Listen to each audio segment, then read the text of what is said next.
Hi friends, welcome to stitch and smile. இன்றைக்கி நம்ம வீடியோவில் யூனிஃபார்ம் பேண்ட் எப்படி கட் பண்ணி ஸ்டிச் பண்ணுறதுன்னு பார்க்கலாம்.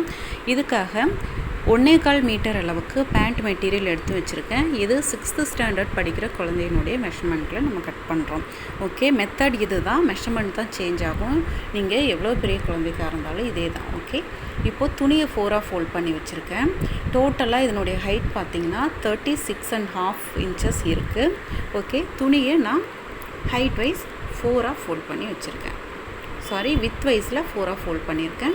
இப்போ இதனுடைய கீழே ஒரு 1.5 இன்ச்சஸில் ஃபோல்டிங்க்காக மார்க் பண்ணி நான் லைன் போட்டுக்கிறேன் 1.5 இன்ச்சஸ்க்கு.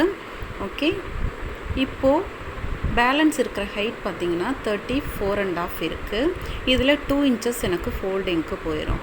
ஸோ 32.5 இன்ச்சஸ் வந்துட்டு எனக்கு டோட்டல் ஹைட்டு தேவை. ஓகே, இப்போது இதனுடைய வித்து 10 இன்ச்சஸ் நான் எடுத்திருக்கேன். டோட்டல் ஹிப் ரவுண்டை 4ஆல் டிவைட் பண்ணி கூட 3 இன்ச்சஸ் ஆட் பண்ணி 10 இன்ச்சஸ் எடுத்திருக்கேன். ஓகே, இப்போது அதே 10 இன்ச்சஸை ஒரு 1/2 இன்ச் ஆட் பண்ணி 10.5 இன்ச்சஸாக நான் கிராச்சினுடைய ஹைட்டாக நான் மார்க் பண்ணிக்கிறேன். ஓகே, மார்க் பண்ணிவிட்டு இந்த கிராச் வித்து பார்த்திங்கன்னா 1.5 எடுத்திருக்கேன். இப்போ குழந்தைகளுடைய உடம்புக்கு தகுந்த மாதிரி நீங்கள் எடுக்கலாம். 2.5 வரைக்கும் நீங்கள் இந்த ஷேப் கொடுக்கறதுக்காக நீங்கள் வித்து எடுத்துக்கலாம். ஓகே,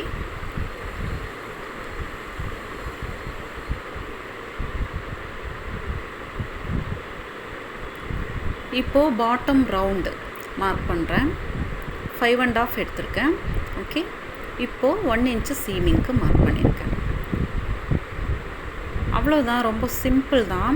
இப்போது நம்ம ஷேப் வந்து லைட்டாக ஒரு கர்வ் ஷேப் இந்த இடத்துல வர மாதிரி கொடுத்துட்டு கீழே நம்ம பாட்டம் ரவுண்டுக்கு அப்படி லைன் போட்டுக்கலாம். ரொம்பவே சிம்பிள் தான். மேலே நம்ம பெல்ட் எல்லாம் இதுக்கு ஆட் பண்ணல. அதுக்கப்புறம் பார்த்திங்கன்னா ப்ளீட்ஸ் வைக்கிற வேலை இல்லை. யூனிஃபார்ம் பேண்ட் அப்படிங்கும்போது பட்டியாலா மாதிரி லூஸாக தைக்கணும் அப்படிங்கிற அவசியமும் இல்லை. ஸோ இந்த மெத்தடில் நீங்கள் ஃபாலோ பண்ணிக்கோங்க. வேறு ஒன்றும் இல்லை, வித்து மட்டும்தான் நம்ம மெஷர்மெண்ட் எடுக்கணும். அதுக்கு வந்து டோட்டல் ஹிப் ரவுண்டை 4ஆல் டிவைட் பண்ணிவிட்டு 3 இன்ச்சஸ் நம்ம ஆட் பண்ணிக்கலாம். 3 or 4 இன்ச்சஸ் நீங்கள் ஆட் பண்ணிக்கோங்க உடம்புக்கு தகுந்த மாதிரி. ஓகே, அவ்வளோதான். இப்போ நான் இது கட் பண்ணிட்டேன். பேண்ட் வந்து கட்டிங் இவ்வளோ தான். இது கீழே இந்த மாதிரி ஃபோல்ட் பண்ணி ஸ்டிச் பண்ணோம். மேலே எலாஸ்டிக்காக நம்ம ஃபோல்ட் பண்ணுவோம். ஓகே, இப்போ நம்ம எப்படி ஸ்டிச் பண்ணுறதுன்னு பார்க்கலாம். ஃபஸ்ட்டு நம்ம கிராச் ஹைட் மார்க் பண்ணியிருக்கோம் இல்லைங்களா, அந்த 2 கிராச்சையும் சேர்த்து வச்சு ஒரு 1/4 இன்ச் அளவில் அந்த ஷேப்புக்கு வளைவாக ஒரு தையல் போட்டுக்கிறேன். எப்போவுமே பேண்ட் வந்து நீங்கள் தைக்கும்போது டபுள் ஸ்டிச் போட்டுக்கோங்க, அப்போ தான் ஸ்ட்ராங்காக இருக்கும். ஓகே, இப்போ நான் 2 தையல் போட்டுட்டு இதை இப்படி ஓப்பன் பண்ணி விட்டுட்டு அந்த ரா எட்ஜஸ் உள்ளே போகிற மாதிரி டபுள் ஃபோல்ட் பண்ணி மடித்து ஒரு படிமான தையல் போட்டுக்கிறேன். இப்படி போடும்போது ரெகுலர் யூஸ் அப்படிங்கிறனால இப்படி போடும்போது வியர் பண்ணுறதுக்கு ரொம்பவே வந்து நல்லா இருக்கும். இல்லை நீங்கள் ஓவர்லாக் போடணுன்னீங்கன்னா இந்த ஸ்டெப்பை வந்து நீங்கள் ஸ்கிப் பண்ணிக்கலாம். ஓகே, இந்த மாதிரி இன்னொரு பக்கத்துலேயும் கிராச் ஹைட்டை 2ஐயும் சேர்த்து வச்சு தையல் போட்டு டபுள் ஸ்டிச் போட்டு அதே மாதிரி டபுள் ஃபோல்டிங் பண்ணி ஸ்டிச் பண்ணிக்கிட்டேன். பாருங்கள், இப்போ 2 பக்கமும் கிராச் லைன் முடிஞ்சது. நெக்ஸ்ட்டு இதனுடைய பாட்டம் ரவுண்ட் இருக்குது இல்லையா, இப்போ இந்த பாட்டமை டபுள் ஃபோல்ட் பண்ணி ஸ்டிச் பண்ணிக்கிறேன். இது துணி கெட்டியாக இருக்கும், பேண்ட் துணி. ஸோ நான் வந்துட்டு கேன்வாஷ் வச்சு ஸ்டிச் பண்ணல, சும்மாவே டபுள் ஃபோல்ட் பண்ணி ஒரு தையல் போட்டிருக்கேன். கீழே ஒரு தையல், அதில் நடுவில் ஒரு ஸ்டிச்சும் போட்டிருக்கேன். ஓகே, இது துணி வந்து ரொம்ப மெலிசாக இருந்தது அப்படின்னா நீங்கள் கேன்வாஷ் வச்சு ஸ்டிச் பண்ணிக்கலாம். இதே மாதிரி 2 சைட்லேயும் பாட்டம் ரவுண்ட் வந்து ஸ்டிச் பண்ணிக்கிறேன். பேண்ட் வந்து ரொம்பவே சிம்பிளாக நீங்கள் ஒரு 10 மினிட்ஸ்க்குள்ளே நீங்கள் ஸ்டிச் பண்ணிடலாம். ஓகே, இப்போது பாட்டம் ரவுண்ட் ஸ்டிச் பண்ணிட்டேன். நெக்ஸ்ட்டு பார்த்திங்கன்னா இந்த பாட்டம் இந்த ரவுண்டு இங்கே 5.5 மார்க் பண்ணியிருக்கோம் இல்லைங்களா, அந்த இடத்துலேருந்து அப்படியே ஒரு காலில் ஸ்டார்ட் பண்ணி கிராச்னு அந்த சென்டர் பாயிண்ட் வந்து இன்னொரு கால் வழியாக நம்ம ஃபினிஷ் பண்ண போகிறோம்.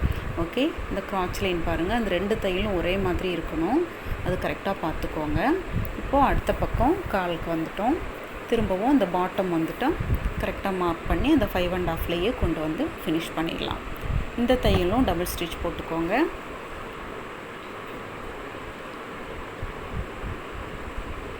மெத்தட் வந்து இதுதான். நீங்கள் எத்தனை கிளாஸ் படிக்கிற குழந்தையாக இருந்தாலும் சரி, 6th 7th 8th 10th படிக்கிற குழந்தைக்காக இருந்தாலும் சரி, மெத்தட் இது தான். ஓகே, மெஷர்மெண்ட்ஸ் தான் மாறும். ஓகே, இப்போ நான் டபுள் ஸ்டிச் போட்டுட்டேன்.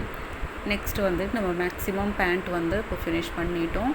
இப்போ மேலே எலாஸ்டிக் வைக்கிறதுக்காக டபுள் ஃபோல்ட் பண்ணி ஸ்டிச் பண்ண போகிறோம். நான் 1 inch எலாஸ்டிக் யூஸ் பண்ணுறேன். ஸோ ஒரு 1/4 inch இல்லை ஒரு 1/2 inch எக்ஸ்ட்ரா கொடுத்து ஓகே ஒரு ஃபோல்ட் பண்ணி ஸ்டிச் பண்ண போகிறேன். இதில் மேலே பார்த்தீங்கன்னா அந்த ரா எட்ஜஸ் எல்லாம் வந்துட்டு ஃபினிஷிங் வந்து நீட்டாக இருக்குது. ஸோ நான் அப்படியே ஒரு தையல் போட்டுக்கிறேன். மேலே அந்த பிசுரெல்லாம் இருந்தது அப்படின்னா சின்னதாக ஒரு ஃபோல்ட் பண்ணிவிட்டு நீங்கள் தைச்சி விட்டுட்டே வாங்க. ஓகே, இப்போ 1.5 inch நான் ஃபோல்ட் பண்ணி தையல் போட்டுகிட்டே வரேன். இப்போது இது ஃபினிஷ் பண்ணும்போது கொஞ்சமாக கேப் விட்டுக்கிறேன். எதுக்காக அப்படின்னு பார்த்தீங்கன்னா எலாஸ்டிக் வந்து அந்த கேப் வழியாக தான் நம்ம இன்சர்ட் பண்ண போகிறோம். ஓகே, பார்த்தீங்கன்னா கொஞ்சமாக நான் கேப் விட்டுருக்கேன். இப்போ நம்ம எலாஸ்டிக் எடுத்துக்கலாம். 1 inch எலாஸ்டிக். இது வந்து 20 inch கரெக்டான மெஷர்மெண்ட். 1/2 inch வந்து தையலுக்காக 22 inch எடுத்திருக்கேன். இதை உள்ளே அப்படியே இன்சர்ட் பண்ணிக்கிறேன். ஹிப் ரவுண்டில் வந்துட்டு ஒரு 4 inches வந்து மைனஸ் பண்ணிக்கோங்க. 4 or 5 inches மைனஸ் பண்ணிவிட்டு நீங்கள் எலாஸ்டிக் எடுத்திங்கன்னா போதும். ஓகே, இப்போ இந்த சேஃப்டி பின் வச்சு இந்த எலாஸ்டிக் இன்சர்ட் பண்ணிவிட்டு இந்த 2 பக்கத்தையும் சேர்த்து வச்சு நல்லா ஸ்ட்ராங்காக தையல் போட்டுக்கிறேன்.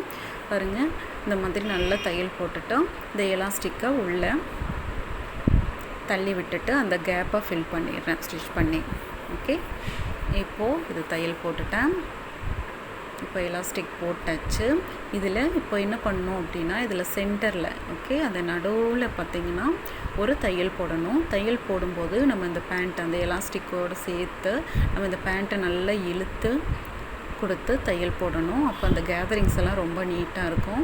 இது எதுக்காக அப்படின்னா எலாஸ்டிக் வந்துட்டு திரும்பிடக்கூடாது. அதுக்காக அந்த சென்டரில் ஒரு தையல் போட்டுக்கலாம். ஓகே, இந்த துணியை நல்லா இழுத்து தையல் போடும்போது உங்களுக்கு பார்க்கும்போது தெரியும் நிறைய கேதரிங்ஸ் வந்து கிடைக்கும். ஓகே, அவ்வளோதான். நம்ம பேண்ட்டை ஃபினிஷ் பண்ணிட்டோம். யூனிஃபார்ம் பேண்ட்டு 6th standard படிக்கிற குழந்தைக்கு நம்ம ஸ்டிச் பண்ணிட்டோம். பாருங்கள் எவ்வளோ அழகாக கேதரிங்ஸ் கிடச்சிருக்குன்னு சொல்லிட்டு. ஃபினிஷிங் வந்து இந்த மாதிரி தான் இருக்கும் ஃப்ரெண்ட்ஸ். கண்டிப்பாக இந்த வீடியோ உங்களுக்கு யூஸ்ஃபுல்லாக இருக்கும்னு நினைக்கிறேன். அந்த வீடியோ உங்களுக்கு பிடிச்சிருக்கும்னு நினைக்கிறேன். பிடிச்சிருந்தால் லைக் பண்ணுங்கள், ஷேர் பண்ணுங்கள், மறக்காமல் இந்த சேனலை சப்ஸ்கிரைப் பண்ணுங்கள். அப்போ தான் நான் அடுத்தடுத்து போடுற வீடியோஸ் வந்து நீங்கள் பார்க்க முடியும் ஃப்ரெண்ட்ஸ். ஓகே ஃப்ரெண்ட்ஸ், நெக்ஸ்ட் வீடியோவில் பார்க்கலாம். தேங்க்யூ, பாய் பாய்.